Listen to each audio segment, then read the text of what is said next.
Hi guys, ஸ்டார்டிங்லேயே பார்த்தீங்கன்னா படிப்ஸ் தான் காட்டுறாங்க. வருவா பாருங்க நடந்து அப்படியே அந்த சாக்லேட்டை தான் நம்ம ஹீரோயின்ட்டு கொடுத்துட்டாங்கன்னு தெரிஞ்சிச்சுல. அப்படியே மனசில் பார்த்தீங்கன்னா இவளுக்கு வெஞ்சன்ஸ் பொங்கி வளைஞ்சிக்கிட்டு இருக்கு. கண்ணில் கண்ணீர் வளர்லாம் இருக்கு. அவள் பார்த்தீங்கன்னா ஹீரோ கிட்ட உட்காந்து பேசிக்கிட்டு இருக்கா. உங்ககிட்ட ஒரு முக்கியமான விஷயம் சொல்லணும் சார் அப்படின்ட்டு அவள் ஸ்டார்ட் பண்ணுறா. நான் உங்ககிட்ட பயந்துட்டே இருந்த சொல்றதுக்கு, பட் எப்படியாச்சும் இது சொல்லியே ஆகணும். ஏன்னா நம்ம கிளாஸில் ஒருத்தவங்க உங்களை 4 பேர்த்த பற்றி நாவல் எழுதிட்டு இருக்காங்க. உங்களெல்லாம் கனெக்ட் பண்ணிட்டு அதை பற்றி உங்களுக்கு தெரியுமா என்னன்னு தெரில, பட் ஆல்ரெடி இது இன்டர்நெட் எல்லாம் வந்திருக்கு. அது வேற யாருமே இல்லை, ஹீரோயின் தான் அப்படின்ட்டு சொல்லிடுறா. ஹீரோ ஒரு ரியாக்ஷனும் கொடுக்கல. அவள் பார்த்தீங்கன்னா நீங்கள் எதுவுமே பேச மாட்டீங்க அப்படின்ட்டு இருக்க. ஹீரோ பார்த்தீங்கன்னா இல்லை எனக்கு தெரியும் அப்படின்ட்டு சொல்லிடுறாங்க. சார் நீங்கள் வேற, அவள் உங்களை பற்றி நல்லதாலாம் எதுவும் நாவல் எழுதலை. அந்த கதையை மட்டும் நீங்கள் படித்து பார்த்தீங்கன்னா உங்களுக்கே புரியும். இருங்க நான் காட்டுறேன் உங்களுக்கு, அது எவ்வளோ கொடுமையான கதைன்ட்டு அப்போ தெரியும் உங்களுக்கு அப்படின்ட்டு அவள் பார்த்தீங்கன்னா ஸ்க்ரோல் பண்ணுறா. அதுக்கும் இவர் ஒரு ரியாக்ஷனும் கொடுக்காம உட்காந்துட்டு இருக்காங்க. நீங்கள் ஏன் எதுவுமே பேச மாட்டீங்க அப்படின்னா உங்களுக்கு அந்த கதையும் தெரிஞ்சுமா அவ்வளோ சும்மா விட்டுருக்கீங்கன்ட்டு இவளுக்கு மனசே பார்த்தீங்கன்னா ஒத்துக்க மாட்டேங்குது. அது எப்படி நீங்கள் அப்படி விடலாம்? நீங்கள் ஏன் அவகிட்ட மட்டும் ஃபேவரட்டிசம் காட்டுறீங்க? நீங்கள் ஏன் என்னை பற்றி அவளை மட்டும் அதிகமாக கேர் பண்ணிக்கிட்டு இருக்கீங்க? நீங்கள் அப்பெல்லாம் பண்ணக்கூடாதுல. உங்களுக்கு புரியுதா இல்லையா? அவளை ஒரு சீப்பான கேரக்டர், அவள் ஒரு மட்டாள். அவளுக்கு போய் நீங்கள் ஏன் அப்படி கேட்டுட்டு இருக்கீங்கன்னு இருக்க. அவர் பார்த்தீங்கன்னா எதுவுமே பேசாமல் அப்பெல்லாம் ஒன்றும் இல்லைன்னு இருக்காரு. அது எப்படி நீங்கள் சொல்லலாம் ஒன்றுமே இல்லைன்ட்டு? நீங்கள் பண்ணுறது ரொம்பவே தப்பு. நீங்கள் என்ன பண்ணிக்கிட்டு இருக்கீங்கன்னு உங்களுக்கே தெரியறதில்ல அப்படின்ட்டு இவ பார்த்தீங்கன்னா அவ்வளோ வெஞ்சன்ஸோட போய் ரெஸ்ட் ரூமில் உட்காந்துட்டு இருக்கா. அங்கே உட்காந்து பார்த்தீங்கன்னா அந்த நாவல்லாம் இருக்கும்ல, அதை வச்சு பார்த்துக்கிட்டு உங்கள் 2 பேர்த்தையும் நான் முடிக்காமல் விட மாட்டேன்ட்டு பாத்ரூமில் உட்காந்து வெறியா சுற்றிக்கிட்டு இருக்கா கைஸ். இன்னொரு பக்கம் ஹீரோயின் காலையில் நடந்து வந்துட்டு இருக்கா. அப்போ குரூப்பில் ஏதோ ஒரு மெசேஜ் வந்திருக்கு. என்னடா இது அப்படின்னு பார்த்தா தான் தெரியுது. டக்குன்னு பார்த்தீங்கன்னா இந்த மாதிரி நாவல் யாரும் நம்ம ஸ்கூல்ல எழுதிட்டு இருக்காங்கன்ட்டு ஒரு ரூமரை பரப்பி விட்டுறாங்க. எல்லாம் நம்ம டீச்சர்ஸை பற்றி தான், இந்த நாவலை கொஞ்சம் படிங்களேன்ட்டு குரூப்லேயே போட்டு விட்ற. ஹீரோயினுக்குனா சோலி முடிஞ்சு யாரா அந்த வேலையை பார்த்துருப்பாங்கிற மாதிரி ஆயிடுது. எல்லாம் இவ்வளோ டார்கெட் பண்ணுறாங்களோங்கிற மாதிரி தெரியுது. ஃப்ரெண்ட்ஸ் எல்லாமே வந்து கேட்டுட்டு இருக்க. நம்ம ஃப்ரெண்டுக்கும் தெரிஞ்சு போயிடுது மேபி இது ஹீரோயினாக தான் இருக்கும், அவள் தான் நாவல்லாம் எழுதிட்டு இருக்கா அப்படின்ட்டு. அந்த ரிவ்யூ கமெண்ட் எல்லாத்தையுமே பார்க்குறாங்க. இதை பார்த்தீங்கன்னா அவள் பிரின்சிபல்கிட்டே கொண்டு போயிடுறா படிப்ஸ். பிரின்சிபல் பார்த்துட்டு என்னம்மா இது கதை தானே நாவல், இதில் என்ன அப்படின்ட்டு இருக்க. மேம் இந்த நாவலை பற்றி உங்களுக்கு தெரியாது, இது எப்பேற்பட்ட கதை தெரியுமா? இந்த பையனும் லவ் பண்ணுவாங்களே அந்த மாதிரி எல்லா சாரியை பற்றி எழுதி வச்சிருக்கான் இருக்க. பிரின்சிபல் என்ன சொல்கிற நீ? சேச்சே இதெல்லாம் என் காதில் போட்டு பேசாத அப்படின்ட்டு இருக்காங்க. உங்களுக்கு தெரியாதுங்காட்டி தான் நான் சொன்னேன், பட் இதுக்கு நம்ம ஆக்ஷன் எடுத்தே ஆகணும், இல்லைன்னா நம்ம ஸ்கூலோட மானம் என்ன ஆகுறது அப்படின்ட்டு அவள் பார்த்தீங்கன்னா நல்லா உசுப்பேத்தி விட்டுறா. சரிம்மா இந்த மேட்ரு நீ அப்படியே விட்டுரு, நீ போய் படிக்கிற வேலையை பாரு, இந்த எழுதினவங்களை நான் என்ன பண்ணணுமோ நான் பார்த்துக்கிறேன் அப்படின்ட்டு பிரின்சிபல் பார்த்தீங்கன்னா அழகா இவ்வளோ ரூம் கமிச்சு விட்டுட்டு அவங்க பார்த்தீங்கன்னா யாரா எழுதியிருப்பா அப்படின்ட்டு யோசிச்சுக்கிட்டு இருக்க. இங்கே ஹீரோயின் தயங்கி வந்துட்டு இருக்கா. ஃப்ரெண்டு கூட்டிகிட்டு வந்துடுறா. ஏன்னா அவளுக்கு தான் தெரிஞ்சிருச்சு ஹீரோயின் தான் எழுதுனா அப்படின்ட்டு. நீ ஏன் முதல்ல என்கிட்ட சொல்ல முடியாதான்ட்டு அவள் கேட்டுக்கிட்டு இருக்க. ஹீரோயின் பார்த்தீங்கன்னா எதுவுமே பேசலை. நான் டீச்சர்ஸை மெயின் கேரக்டரை வச்சு எழுதுவேன்னு நான் நினச்சே பார்க்கலன்ட்டு இருக்க. அவள் இல்லை என்ன நடந்துச்சுன்னா அப்படின்ட்டு இருக்க. எனக்கு எல்லாமே தெரியும், இதனால தான் நீ என்கிட்ட சொல்லவே இல்லையா? ஃபஸ்ட்டு இந்த மாதிரி ஃபேமஸான என்கிட்ட சொல்கிறேன்னு சொன்னேன், அதெல்லாம் பொய்யா அப்படின்ட்டு அவள் பார்த்தீங்கன்னா உன்னை பற்றி நான் புரிஞ்சுக்க கூட மாட்டேன்னா நினைக்கிறேன், இதெல்லாம் உனக்கு பிடிச்சிருக்குன்னு தானே எழுதுறேன்ட்டு இருக்க. உன்னை பற்றி பிடிக்காமலாம் இல்லை, ஆனால் எனக்கு பயமாக இருந்துச்சு நீ என்னை வெறுத்துருவியோன்னு, அதான் நான் சொல்லலைன்ட்டு இவள் பார்த்தீங்கன்னா தயங்கி சொல்லிட்டு இருக்கா. எனக்கு என்னை பற்றி வெக்கமாயிடுச்சு அப்படின்ட்டு. நான் கூட நினச்சி பார்க்கல இப்படியெல்லாம் நீ கதை எழுதுவேன்ட்டு. லூஸு மாதிரி எழுதியிருக்க பாரு, இதெல்லாம் என்ன நான் என்ன பண்ணிட்டு போகிறேன்? எப்படி நீ இப்படி மாட்டுன்னு அவங்க கிட்ட போயிட்டு? இந்த நாவல் நல்லா தானே போயிட்டு இருந்துச்சு, அவள் இப்படி கண்டுபிடிச்சான் இருக்க. எனக்கும் அதான் தெரியல, பட் அவள் எப்படியோ கண்டுபிடிச்சிட்டா போலன்ட்டு ஹீரோயின் பார்த்தீங்கன்னா இந்த க்யூட்டாக டெடிபியர் மாதிரியே சொல்லியிருக்கா. ப்ரீச்சில் வச்சு கதை எழுதியிருக்கா பாரு லூசு பொண்ணு, வா போகலாம் அப்படின்ட்டு. ஃப்ரெண்டு பார்த்தீங்கன்னா இதுதாங்க இஸ் ட்ரூ ஃப்ரெண்ட்ஷிப்புங்கிறது, வேறு எவ்வளாச்சும் இருந்தால் ஊதி பெருசாக்கியிருப்பா. இங்கே கிளாஸ்லேயே பார்த்தீங்கன்னா நம்ம ஹீரோயின் மாதிரி தாங்கிட்டு பேசிகிட்டு இருக்காங்க. குரூப்லேயே அந்த மாதிரி மெசேஜ் போட்டிருக்காங்க. படிச்சுட்டு போயிட்டு நீ எப்படி ஹீரோயின் தான் சொல்கிற அப்படின்ட்டு அவளோட ஃப்ரெண்ட்ஸ் எல்லாம் கேட்டுட்டு இருக்க. ஆமாம் அவள் தான் இந்த கிளாஸ்லேயே கொஞ்சம் நாவல் இன்ட்ரெஸ்ட்டு கொண்டுவ. கொஞ்சம் யோசிச்சு பாருங்கள், மேக்ஸ் சாருக்கும் அவளுக்கு தானே அதிகமாக இந்த மாதிரி பிரச்சனை வந்திருக்குன்னு இருக்க. எதுக்கு லூசு மாதிரி பேசிகிட்டு இருக்கேன்னுலாம் கேட்டுக்கிட்டு இருக்காங்க. அவளோட இதுக்காக அவள் இப்படிலாம் பண்ண மாட்டா, அவள் இப்படி எழுதவும் மாட்டான் இருக்க. ஆனால் யார் எழுதுனாலும் சரி இப்படியும் கதை எழுதுவாங்க கே ஸ்டோரிஸ்ன்னு இருக்க. மேபி நம்ம எல்லாத்த பற்றியும் ஒரு லெஸ்பியன் ஸ்டோரி கூட அவள் எழுதி வச்சிருக்கலான்ட்டு இந்த ஸ்டூடெண்ட் பொண்ணெல்லாம் ரொம்ப திமிராக பேசிக்கிட்டு இருக்காங்க. என்ன பண்ணுறதுனே தெரில, 2 பேரும் வாயை மூடுங்க அப்படின்ட்டு எல்லாம் கத்திக்கிட்டு இருக்கா. ஹீரோயின் வந்துடுறா. வேணும்னா நம்ம ஹீரோயின்ட்ட கூட அப்புறமா கேட்டுக்கலான்ட்டு 2 ஃப்ரெண்ட்ஸும் பார்த்தீங்கன்னா அவகிட்ட எதுவுமே காட்டலை, சைலண்ட்டாக உட்காந்துட்டாங்க. சீக்கிரமாக ரெடி ஆகிக்கணும், இந்நேரம் பேரண்ட்ஸ் டீச்சர்ஸ் மீட்டிங் எல்லாம் போடுவாங்கள்ல, டிசிப்ளினரி ஆக்ஷன்லாம் எடுப்பாங்களேன்னு இருக்க. நம்ம ஃப்ரெண்டுக்கு வரும் பாருங்க கோவம். இன்னடி சொன்ன நீ அப்படின்ட்டு அவள் பார்த்தீங்கன்னா பிடிச்சி முடிய பிடிச்ச சண்டை போட்டுக்கிட்டு இருக்காங்க. கிளாஸே பார்த்தீங்கன்னா அப்படியே பஜாரிகா கத்துற மாதிரி இருக்குது. ஹீரோயின் எதுவுமே பேசாமல் சைலண்ட்டாக உட்காந்துட்டு இருக்க. கரெக்டாக அந்த இடத்துக்கு நம்ம ஹீரோ வந்துட்டாரு. வந்து ஒரே சவுண்டு தான். கேர்ள்ஸ் எல்லாம் சைலண்ட்டாக உட்காந்துட்டாங்க. என்ன பிரச்சனை, எதுக்கு காலங்காத்தால் இப்படி பண்ணிட்டு இருக்கீங்கன்ட்டு வழக்கம் போல் நம்ம ஹீரோயினை எழுப்பி விட்றாரு. என் பின்னாடி வா, என் கிளாஸ் ரூமுக்கு வா அப்படின்ட்டு நம்ம ஹீரோயினை கூட்டிகிட்டு போயிட்டுருக்க. அங்கே எல்லாருமே பார்த்தீங்கன்னா மறுபடியும் சண்டே ஸ்டார்ட் பண்ணிட்டாங்க. நீ எப்படி சொல்லலான்ட்டு. அங்கே போன உடனே சரி நம்ம ஹீரோயினுக்கு என்ன பேசுறதுனே தெரில. ஹீரோக்கும் அப்படியே சைலண்ட்டாக இருக்காங்க. எப்படியோ மாட்டிக்கிட்டாலே அப்படின்ட்டு. சரி உட்காரு, ஃபஸ்ட்டு கொஞ்சம் பேசலாம் அப்படின்ட்டு இருக்க. சார், உங்களுக்கு எதுவுமே நடக்காத மாதிரி காமிச்சிக்கோங்க. நான் இந்த விஷயத்தில் உங்களை இன்வால்வ் பண்ண வேண்டாம்னு நினைக்கிறேன். ஆல்ரெடி நீங்கள் எனக்கு ரொம்ப சப்போர்ட் பண்ணியிருக்கீங்க. அதனால இந்த விஷயத்தில் நீங்கள் எதுவும் இருக்காதீங்க. ஃபுல் ரெஸ்பான்சிபிலிட்டி நான் எடுத்துக்கிறேன். நான் தானே எடுத்தாகணுங்கிற மாதிரி நம்ம ஹீரோயின் பார்த்தீங்கன்னா அப்படியே பெரிய மனசு பண்ணி பேசிக்கிட்டு இருக்க. ஹீரோ எதுவுமே சொல்ல மாட்டாங்க. நீங்கள் எந்த மற்ற டீச்சர்ஸ் மாதிரி அப்படியே இருந்துக்கோங்க, இந்த எல்லாத்தையும் நானே பார்த்துக்கிறேன், எதாக இருந்தாலும் சரி நானே ஹேண்டில் பண்ணிப்பேன் அப்படின்ட்டு ஹீரோயின் பார்த்தீங்கன்னா ஏதோ ரெஸ்பான்சிபிலிட்டியில் எடுத்து போயிட்டு இருக்க. இந்த மாதிரி டிசிப்ளினரி கமிட்டி இருக்குல்ல, அதை ஃபார்ம் பண்ணுவாங்க. அப்போது என்னாலலாம் இப்படி விட முடியாது. அப்புறம் நீ என்ன பண்ணுறியோ அதை முழுசாக பண்ணு. உங்ககிட்ட முடிஞ்ச அளவுக்கு உண்மையை சொல்லு. நானும் இதுக்கோட ரெஸ்பான்சிபிள் எடுத்து தானே ஆகணும். அதனால் நான் ரெஸ்பான்சிபிள் எடுத்ததா ஆவேன். நீயும் உண்மையை சொல்லிவிடு, நானும் உண்மையை சொல்லிடுறேன். நடக்கிறது நடக்கட்டும். உனக்கு இந்த டைமில் ரொம்ப அசிங்கமாக இருக்கும். வாழ்க்கையை முடிச்சுக்கலாம், என்னடா வாழ்க்கைன்னு வெறுத்து போய் கூட தோணும். பட் கொஞ்ச நாளுக்கு அப்புறம் இதெல்லாம் ஒரு மேட்டராகவே தெரியாது. அதனால் நீ நடக்கிறது எல்லாத்தையும் எப்படி சால்வ் பண்ணலாம், கடந்து வரலான்னு மட்டும் யோசி. மற்றபடி வேறு எதையுமே யோசிக்காத. ஏன்னா எல்லாமே லைஃப்பில் மாறும், புரியுதா உனக்கு அப்படின்ட்டு அவர் கொஞ்சம் ஆறுதலாக பேசிட்டு இருக்க. ஹீரோயினும் பார்த்தீங்கன்னா அப்படியே சைலண்ட்டாக நின்றுக்கிட்டு இருக்கா. அவரும் பிரின்சிபல் பார்க்கணுன்னு சொன்னாங்க. வா போகலாம் அப்படின்ட்டு பிரின்சிபல் ரூம் கூட்டிகிட்டு போயிட்டாங்க. அந்த அம்மா பார்த்தீங்கன்னா என்னம்மா பண்ணி வச்சுருக்க, என்ன கதையை நீ எழுதி வச்சுருக்க, இந்த காலத்து பசங்களுக்கெல்லாம் மூளை எப்படி வேலை செய்கிறதுனே தெரிலன்ட்டு இருக்க. ஹீரோ பேச வராரு.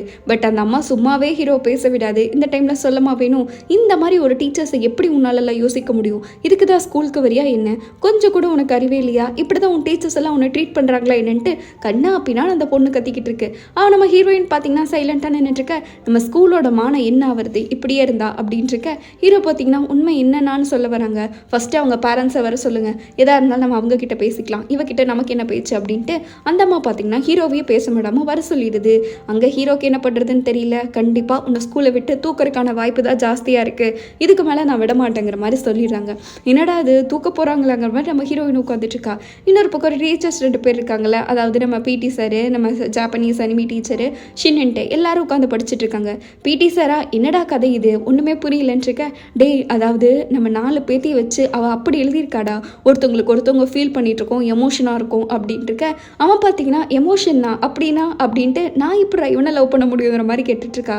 மரமண்டை, உங்ககிட்ட சொல்கிறதே வேஸ்ட்டு, விட்றா அப்படின்ட்டு நம்ம அனிமி டீச்சர்லாம் பார்த்தீங்கன்னா சரியான காண்டாயிடுறான். அவள் ஒரு கிறுக்கு. அவளை பார்க்கும்போது எனக்கு முதல்லலாம் கடுப்பாக வரும், இப்போ தான் தெரியுது அவள் எவ்வளோ பெரிய லூஸாக இருந்திருக்கான்ட்டு இருக்க. ஷின் இன்னுமே படிச்சுட்டு இருக்கான். அவள் என்ன உன்னோட வரலாற்றை எழுதி வச்சிருக்கா, இன்னொரு படிச்சுக்கிட்டே இருக்கு. பேசாமல் நம்ம லா சூட் எதுனா போடலாமா, இதெல்லாம் நமக்கு எகெயின்ஸ்டாக தானே இருக்குன்ட்டு இருக்க. நான் பேசாமல் வக்கீலை ஹையர் பண்ணியிருக்கான் இருக்கான். விட்றா, குழந்தைகள்லாம் விளையாட தானே செய்வாங்க அப்படின்ட்டு இருக்க. டே, ஆனால் அதெல்லாம் ரொம்ப டூ மச்சாக உனக்கு தெரிலன்னு இருக்க. ஷின்னும் பார்த்தீங்கன்னா இவள் அப்படியே இன்னொரு டைம் அசால்ட்டாக எடுத்துட்டா இது கண்டிப்பாக அவள் லைஃபே ஸ்பாயில் ஆகிடும். நமக்கு தேவைப்பட்டால் நம்ம லா சூட் கூட போடலாம், அதில் எதுவும் தப்பு இல்லைன்னு சொல்லிட்டு இருக்க. அனிமி டீச்சருக்கு அப்போ தான் மனசே வருது, ஆமாம் லா சூட் போட்டே ஆகணும்ன்ட்டு. ஏதோ இப்போ மட்டும் போடலன்னா அவ்வளவுதான், நம்ம மானம்லாம் என்ன ஆகுறதுன்ட்டு இருக்க. இவங்க 2 பேரும் பார்த்தீங்கன்னா பேசிக்கிட்டே இருக்காங்க. கண்டிப்பாக அவளை நான் சும்மா விட மாட்டேன், என்ன நினச்சிட்டு இருக்கா பாரு அவ அப்படின்ட்டு அனிமி டீச்சருக்குலாம் சரியான இது. நம்மளை என்ன அவ்வளோ கொடுமையும் படுத்தலைல்ல, அப்புறம் என்னடா உனக்கு பிரச்சனைன்னு இருக்க. இருந்தாலும் அப்படின்ட்டு யாருனாலையும் ஏற்றிக்கவே முடியல. அப்போ தான் பார்த்தீங்கன்னா அந்த ரூமுக்கு ஹீரோ வந்துட்டாங்க. பிரின்சிபல் என்ன சொன்னாருன்னு இருக்க, இந்த மாதிரி கமிட்டி போடுறாங்களாமான்ட்டு எல்லா டீட்டெயில்ஸும் சொல்லிட்டு இருக்காங்க. நம்ம எல்லாருமே அந்த கமிட்டி கண்டிப்பாக போய் ஆகணும்னு சொல்லிட்டு இருக்க. டே, ஆனாலும் அவங்க இப்போ என்ன பண்ணுவாங்க, மேபி நம்ம ஹீரோயினுக்கு பனிஷ்மெண்ட் எதுனா கொடுப்பாங்க, இல்லைன்னா நம்ம கூட லா சூட்லாம் போட்டு கொடுக்கலாம் தானே. அப்படி லாலா கூட இருக்கல, என்ன வகையில் நம்ம பனிஷ் பண்ணலாம், கொஞ்சம் உன்னோட மூளையை யோசிச்சு சொல்லு, நம்ம எந்த மாதிரி பனிஷ்மெண்ட் கொடுக்கலாம் அப்படின்ட்டு இவன் ரொம்ப டீப்பாக பேசிக்கிட்டு இருக்க. அதெல்லாம் ஒவ்வொருத்தவங்களோட பர்சனை பொறுத்து இருக்குது, நம்ம அதிகமாக கொடுக்க தேவையில்லைன்னு நினைக்கிறேன்ட்டு ஹீரோ சொல்லிட்டு இருக்காங்க. இன்னொரு பக்கம் நம்ம சிடுமுஞ்சி அக்கா இருக்காங்களே, அவங்க ஹீரோயினுக்காக வெயிட் பண்ணிக்கிட்டு இருக்காங்க. இந்த பிள்ளைங்க சொல்கிறதெல்லாம் காதில் வாங்கிக்காத, இன்னைக்கு ஒன்று பேசுவாளுங்க, நாளைக்கு ஒன்று பேசுவாளுங்க, நீ ஸ்ட்ராங்காக இருந்து நம்ம ஹீரோயினுக்கு ஒரு லைட்டாக ஒரு ஆறுதல் விட்ட போட்டுட்ருக்க. ஹீரோயின் ஈவினிங் வீட்டுக்கு போயிட்டுருக்கா. பட் மனசே உடஞ்சு போய் அப்படியே நொறுங்கி போயிட்டுருக்கா. கரெக்டாக அப்பன்னு பார்த்தீங்கன்னா அவங்க அப்பா வேறு வேலையை முடிச்சுட்டு வந்துட்டாங்க. என்னப்பா நீங்கள் இன்றைக்கி சீக்கிரம் வந்துட்டீங்கன்னு இருக்க. ஆமாம், நீ ஏன் சோகமாக இருக்க, ஓகேவா, ஸ்கூலில் இருந்து நான் பிரச்சனையாங்கிற மாதிரி கேட்டுட்ருக்காங்க. அதெல்லாம் ஒன்றுமே இல்லை, நீங்கள் ஒவ்வொரு டைம் வேறு பார்த்துட்டு வரீங்களா, டயர்டாக இருப்பீங்களேன்னு இருக்க. ஆமாம்மா, என்னோட வேலை ரொம்ப கஷ்டம், ஒவ்வொரு டைம் பார்க்குறதுல அவ்வளோ கடுப்பாக இருக்கும் தெரியுமா, ஆனால் என்னதான் இருந்தாலும் என் ஏஞ்சலோட ஃபேஸை பார்த்தா எல்லாமே மறந்துடும்ட்டு அவங்க அப்பா ரொம்ப ஹாப்பியாக இவளை கொஞ்சிட்டு வந்துட்டுருக்காங்க. இவளுக்கு உள்ளுக்குள்ளே பார்த்தீங்கன்னா ஒரே கில்ட்டாக இருக்குது. ஸ்கூல் என்ன கஷ்டமாக இருக்கா என்ன, எனக்கு ஒரு விஷயம் மட்டும் தெரியுது, நீ ஏதோ ஒரு மனசில் வச்சுருக்க, எங்ககிட்ட சொல்ல மாட்டேன்னு. பட் இருந்தாலும் பரவாயில்ல, உன் வயசுலலாம் எனக்கு கஷ்டப்படுறதுக்கு நிறையா இருந்துச்சு. ஆனால் இப்போ பார்த்தியா அந்த கஷ்டம் எல்லாமே மறந்து வந்துடுச்சு. ஒரு நாளும் அப்படியே உனக்கு ஒரு நாள் லைஃப் மாறும். அதனால் நீ எதை பற்றி கவலைப்பட்டாலும் சரி, ரொம்பலாம் போட்டு யோசிக்காத. லைஃப் சிங்கிள் தாம்மா, ஓகேவா? நல்லா அண்டர்ஸ்டாண்ட் பண்ணிக்கோ, புரியுதா அப்படின்ட்டு அவங்க அம்மா பார்த்திங்கன்னா இவளுக்கு நல்லா ஆறுதல் சொல்லிக்கிட்டு இருக்காங்க. ஸோ எதனா அழுகணும்னு தோணுச்சுன்னா அழுதுரு, பட் அதுக்குன்ட்டு அதைவே போட்டு உருட்டிட்டு இருக்காதுன்ட்டுருக்க. அப்பெல்லாம் இல்லைப்பா அப்படின்னு ஹீரோயின் சொல்கிறா. அவளுங்க அப்பாவும் சரி அப்படின்னா சந்தோஷம், பட் நீ ஒரு நாள் எவ்வளோ கஷ்டப்பட்டாலும் கொஞ்சம் திரும்பி பார்த்தேன்னு வச்சுக்கேன், சே நம்ம எவ்வளோ கஷ்டப்பட்டுருக்கோம்லன்ட்டு உன்னை பற்றியே நீ பெருமைப்படுவேன், ஓகேவா? அதனால் வர்ற எதையுமே மனசில் போட்டு போட்டிக்காத, எல்லாமே கொஞ்சம் ஓப்பனாக ஃப்ரீயாக விடுன்றிருக்க. ஹீரோயினா அழுகை அந்த கண்ணீரோட எட்ஜில் வச்சுருக்கா. விட்டா அழுதுருவா போடலாம், அந்த மாதிரி தான் இருக்கா. சரி நான் வெயிட் பண்ணிக்கிட்டு இருப்பேன், உனக்கு எதனா வேணும்னா என்கிட்ட சொல்லு, ஓகேவா அப்படின்ட்டு இருக்க. ஹீரோயினும் கண்டிப்பா அப்படின்ட்டு இருக்கா. எப்படி நீ நல்லா போராடணும், ஓகேவா? ஃபைட்டிங் ஃபைட்டிங் அப்படின்ட்டு இருக்க. ஹீரோயினும் கண்டிப்பாப்பா அப்படின்ட்டு அப்படியே அழுகை கண்ட்ரோல் பண்ணிட்டு சொல்லிட்டு இருக்கா. உங்ககிட்ட நான் ஒரு விஷயம் சொல்லணும் அப்படின்ட்டு இருக்க. சொல்லுமா அப்படின்ட்டு இருக்காங்க. வீட்டுக்கு போனோடனே அவள் லேப்டாப் இருக்குல்ல, அதை எடுத்துகிட்டு வந்து கொடுத்துட்றா. உங்களுக்கு எல்லாத்துக்கும் தெரியும் என்ன பண்ணிட்டு இருக்க, எந்திரிமா, ஏன் அப்படி உட்காந்துட்டு இருக்கேன் இருக்க. இல்லைம்மா நான் சொல்லி முடிச்சுக்கிறேன், உங்கள் எல்லாத்துக்குமே தெரியும்னு இருக்க. அது என்னம்மா தெரியும்னு இருக்க. ஹீரோயின் பார்த்தீங்கன்னா நான் ஒரு நாவல் எழுதுவேன் அப்படின்ட்டு இருக்காங்க. அவங்க அம்மா பார்த்தீங்கன்னா அவங்க அப்பா முறைச்சிட்டு இருக்காங்க. ஏன்னா அவங்க அப்பாவுக்கும் நாவல் எழுதுகிற பழக்கம் இல்லைக்கல. ஏன்னா எனக்கு அது ரொம்ப பிடிச்சிருந்துச்சு, நான் எழுத ஸ்டார்ட் பண்ணேன். பட் நான் ஒரு நாவலை எழுதினேன், அது கொஞ்சம் பிரச்சனை ஆயிடுச்சு. நான் ஈத்துலேருந்து நாவல் எழுதிட்டு இருக்கேன். ஒரு பெரிய நல்ல பப்ளிஷர் கூட என்னோட நாவலை பற்றி பப்ளிஷ் பண்ணுறதுக்கு கேட்டுட்டு இருக்காங்க. பட் இந்த டைம் நான் எழுதுகிற நாவல் என்னை ரொம்ப மாட்டி விட்டுருச்சு. நான் எதுவுமே இது வேஸ்ட்டுன்னு நினச்சிட்டு இருந்தேன், பட் எதுலேயுமே இன்ட்ரெஸ்ட் இல்லாமல் இருந்தேன். இந்த நாவல் ஒன்றில் தான் இன்ட்ரெஸ்ட் இருந்துச்சு. அதனால் நான் எப்படியாச்சும் இதில் பெருசாகணும் அப்படின்னு நான் நினச்சேன். கதை யோசிக்கவும் ஆட் பண்ணேன் நிறையா. பட் இன்றைக்கி நான் ஒரு நாவல் எழுதியிருக்கேன், அதை பற்றி நீங்கள் தான் கமெண்ட் கொடுக்கணுன்ட்டு இருக்கேன். எனக்கு தெரிஞ்சவங்க மாதிரியே நீ பேசிகிட்டு இருக்கமான்ட்டு அவங்க அப்பாவை மறைச்சிட்ருக்காங்க. தோ இதுதான் நான் லாஸ்ட் எழுதின நாவல். நான் சொன்னேன்ல ஒரு பிரச்சனை வந்துச்சுன்ட்டு, அது எல்லாமே இதனால தான். ஒரு பப்ளிஷர் இதை பப்ளிஷ் பண்ணுறதுக்கும் என்னை ஆஃபர் பண்ணியிருக்காங்க. பட் இந்த நாவல் என்னோட டீச்சர்ஸை பற்றி எழுதியிருக்கேன், அதுதான் பிரச்சனை அப்படின்ட்டு இருக்க. நல்ல விஷயம் தானம்மா, டீச்சர்ஸை பற்றி எழுதியிருக்கேன்னு அவங்க அம்மா சொல்லிட்டு இருக்காங்க. இல்லை இதை பற்றி என்னோடய ஸ்கூலு, என்னோடய டீச்சர்ஸ், என்னோடய கிளாஸ்மேட்ஸ்ன்னு எல்லாத்துக்கும் தெரிஞ்சிருச்சு, இதுதான் அந்த நாவல் படிங்க அப்படின்ட்டு இருக்க. அப்படியே எழுதி வச்சிருக்கா நாவலில், இவ்வளோ பில்டப் கொடுத்துட்டு போகிறாளேன்னு அவங்க அம்மா அப்பா ரெண்டு பேருமே ஷாக் ஆகி பார்த்துக்கிட்டு இருக்காங்க. ஹீரோயின் இன்னொரு பக்கம் பார்த்தீங்கன்னா அவள் கம்ப்யூட்டருக்கு போயிட்டு அப்படியே ரொம்ப கில்ட்டாக ஃபீல் பண்ணிக்கிட்டு இருக்கா. கையை காலன்ட்டு எல்லாத்தையும் இப்போ செஞ்சுக்கிட்டு இருக்கா. அப்படியே என்னடா பிரச்சனைன்னு பார்த்தா நம்ம ஹீரோயின் பார்த்தீங்கன்னா அவளோட கமெண்டில் எழுதிக்கிட்டு இருக்கா. இந்த மாதிரி நான் உங்ககிட்ட ஒரு விஷயத்தை ஷேர் பண்ணணும், இந்த மாதிரி நான் ஒரு நாவல் எழுதுனதில்ல, அது நான் ஒன்றும் யோசிச்சு எழுதுனதில்லை, என்னோடய வாழ்க்கையில் நடந்தது வச்சு தான் நான் எழுதுனேன்ட்டு அவள் ஸ்டார்டிங்லேருந்து எண்டிங் வரைக்கும் எல்லாமே பார்த்து எழுதியிருப்பாள். அது எல்லாத்தையுமே ஒரு குட்டி ஃப்ளாஷ்பேக்காட்ட படிச்சுக்கிட்டு இருக்கா. இன்னொரு பக்கம் அவங்க அம்மா அப்பா வந்து நாவல்லாம் படிச்சுட்டு இருக்காங்க. நான் உங்ககிட்ட மன்னிப்பு சொல்லிக்கிறேன், ஏன்னா நான் என்னதான் இருந்தாலும் சரி ஒருத்தவங்களோட பேசிக் லைஃப்பை வச்சு நான் லைஃப்பை கதை எழுதியிருக்கக்கூடாது. நான் கண்டிப்பாக என்னோட கற்பனையாவோ இல்லை என்னோட திறமையால் தான் நான் எழுதியிருக்கணும். பட் நான் ஒருத்தவங்களை பற்றி நான் எழுதிட்டேன், அதனால் என்னை மன்னிச்சிருங்க. கண்டிப்பாக நான் என்னோட சொந்த கதையில் இன்னொரு நாள் வருவேன்ட்டு உட்காந்து பாவம் ஃபுல்லாக கதறி கதறி எழுதிட்டுருக்கா. நாவலை டெலீட் பண்ணலாமான்னு யோசிச்சுட்டு வச்சுக்கிட்டு இருக்கா. என்னோட நாவல் நான் எப்படி எழுதணும்னு ஆசைப்பட்டேன், ராப்பகலாக கஷ்டப்பட்டு எழுதியிருக்கேன், நான் எவ்வளோ ஃபேமஸ் ஆகணும்னு ஆசைப்பட்டேன்ட்டு அவன் நினச்சிட்டு அப்படியே பார்த்தீங்கன்னா நாவல் டெலீட் பண்ணிவிட்டு அழுதுகிட்டு இருக்கேன்ட்டு அதோட இந்த எபிசோட் முடிக்கிறாங்க. எப்படி காய்ஸ், நெக்ஸ்ட் எபிசோடில் தான் இன்னும் ரெண்டு எபிசோட் தானே. ஸோ ட்விஸ்ட்டு டர்ன்ஸ்ன்ட்டு எல்லாமே ஒரு பர்ஃபெக்ட் எண்டிங்காக இல்லை சேட் எண்டிங்காக ஹாப்பி எண்டிங்கான்ட்டு கொண்டு வந்திருப்பாங்க. அதெல்லாம் பார்க்கணுன்னா மறக்காமல் சப்ஸ்கிரைப் பண்ணிக்கோங்க. வீடியோ பிடிச்சிருக்கா, நீங்கள் என்னை பற்றி என்ன நினைக்கிறீங்கன்னு மறக்காமல் கமெண்ட் பண்ணிட்டு போங்க. அடுத்து ஒரு சூப்பரான எபிசோடில் மீட் பண்ணுவோம். அது வரைக்கும் பை ஸ்வீட்டீஸ்.